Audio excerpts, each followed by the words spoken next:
以所谓新疆的人权问题为借口，部分欧洲议会议员正在反对继续推进中欧投资协定。美国政治新闻网报道称，欧洲议会预计于本周四就推动正式冻结中欧投资协定的动议进行投票。动议草案显示，欧洲议会将投票敦促冻结对中欧投资协定的任何审议，以及欧洲议会对批准协定的任何讨论。原因是中国对欧方实施的制裁。美媒称，如果欧洲议会投票通过该动议，将对落实中欧双方就有关协议达成的共识造成打击。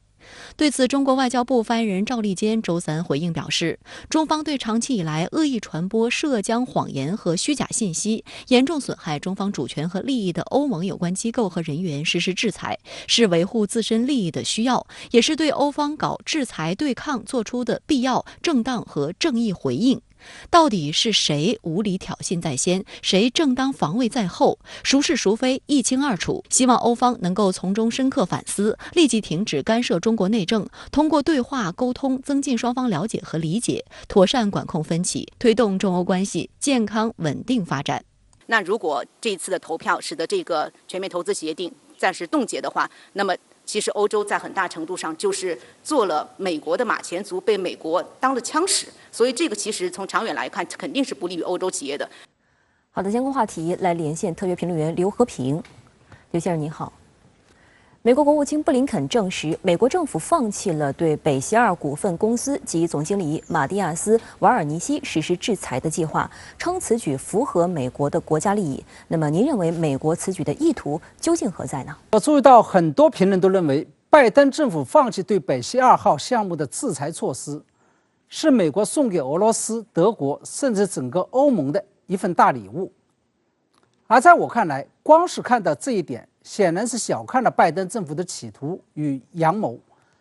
它不仅仅是拜登政府为了讨好俄罗斯、德国以及整个欧盟而送出的一份大礼，更是拜登政府在美国与德国、美国与欧盟之间所做的世纪性大交易的一部分。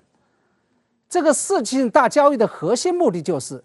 要拉拢欧盟乃至整个北约，跟中国打一场由美国主动挑起的新冷战。因为在一开始的时候，面对美国挑起的对华新冷战，整个欧盟不仅处于无动于衷的状态，甚至压根就不认为中国是个威胁，并跟中国在经贸上打得火热。而美国要想打赢这场对华新冷战，没有欧盟的参与与配合，这是完全没有胜算的。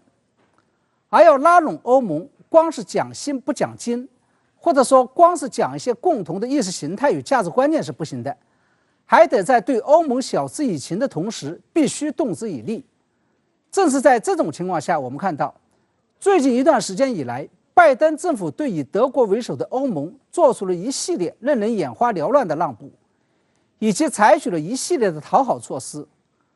包括一是宣布取消特朗普执政时期制定的从德国撤离美国驻军的计划，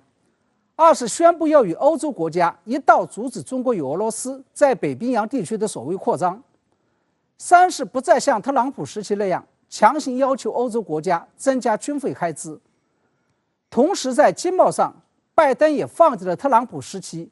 跟欧盟亲兄弟明算账，甚至是打贸易战的做法。而拜登政府放弃对北溪2号项目的惩罚行动，显然也是美国对欧洲做出重大让步计划的一部分。那么既然是一场世纪性的大交易，在美国做出重大让步的同时，欧盟也势必要投之以桃，报之以李。所以我们看到最近一段时间以来，欧盟一是跟随美国的步伐，以所谓的人权为由，在新疆问题上对中国个别官员进行了制裁，打破了30多年以来中欧不打人权战的惯例。二是为了响应美国的印太战略，德国与法国先后派出军舰到东海与南海方向，跟美日一起进行军演。三是欧盟委员会近日暂停了推动批准中欧投资协定的努力。这些都意味着美欧之间的这场交易正在越做越大。那对于美国国务卿布林肯与俄罗斯外长拉夫罗夫举行首次面对面会晤，以探讨建立一个更加可以预见的美俄关系一事，您又作何解读呢？其实最近一段时间以来，至少从表面上来看，美俄关系还是相当紧张的。拜登政府以俄罗斯涉嫌干预美国选举和发动恶意网络攻击行动，以及持续对乌克兰进行军事威胁为由，制裁了多名俄罗斯的个人和的实体，甚至是驱除了俄罗斯的外交官。布林肯与拉夫罗夫的会晤，以及下个月拜登与普京之间的有可能的会晤，就是在这样一种并不太友好的氛围下展开的。那么这个也就意味着，当前的美俄关系实际上进入到了一种相当复杂、相当矛盾，甚至相当难以驾驭的阶段。这种复杂与矛盾主要就体现在，拜登政府一边要打俄罗斯，一边又要拉俄罗斯，一边要制裁俄罗斯，一边又要极力改善与俄罗斯的关系。打和制裁俄罗斯是为了维护美国自身的国家利益，同时安抚国内的反俄罗斯势力；拉拢俄罗斯与改善美俄关系，这是为了服务于要在全球范围内跟中国打一场由美国挑起的新冷战这样一个大目标。对于拜登政府来说，为了打赢这场新冷战，美国不仅要做加法，也就是要团结欧盟、日本、澳大利亚等国家来结盟对抗中国，而且要做减法，离间中国与其他国家，尤其是跟俄罗斯的关系。因为拜登政府知道，不团结盟友，美国无法赢得这场新冷战；同时不分化瓦解中俄关系，让中俄抱成了一团，美国也赢不了这场新冷战。而为了拉拢俄罗斯、离间中俄关系，拜登政府也在跟俄罗斯做一场世纪性的大交易，包括不再称呼俄罗斯是美国最大的敌人，甚至淡化俄罗斯是美国最大的战略竞争对手，同时放行了俄罗斯与德国之间的北溪2号项目。未来不排除拜登政府还有可能会逐步取消对俄罗斯的经济制裁。从中我们可以看出，善于做交易的并不仅仅是前总统特朗普，拜登在这方面也是毫不示弱。而且特朗普做的交易大多集中在经济层面，着眼的是看得见的有形利益，而拜登的交易多是战略层面的大交易。那对于欧洲议会表示，北京如果希望保住它与布鲁塞尔达成的双边投资协定，就必须取消对欧盟政界人士和外交官的制裁一事，您又如何看呢？我认为表面上看来，欧洲议会在是否批准中俄投资协定这件事情上展现出了非常强硬的姿态，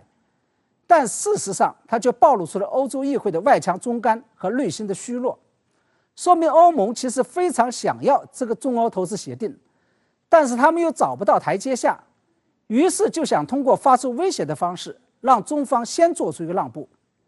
而在我看来，欧洲议会要求中方率先做出让步，是在倒打一耙，搞错了方向。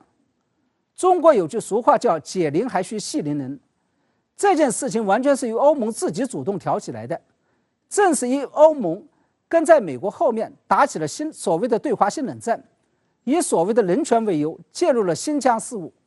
，30多年以来破天荒地对中国官员进行了制裁，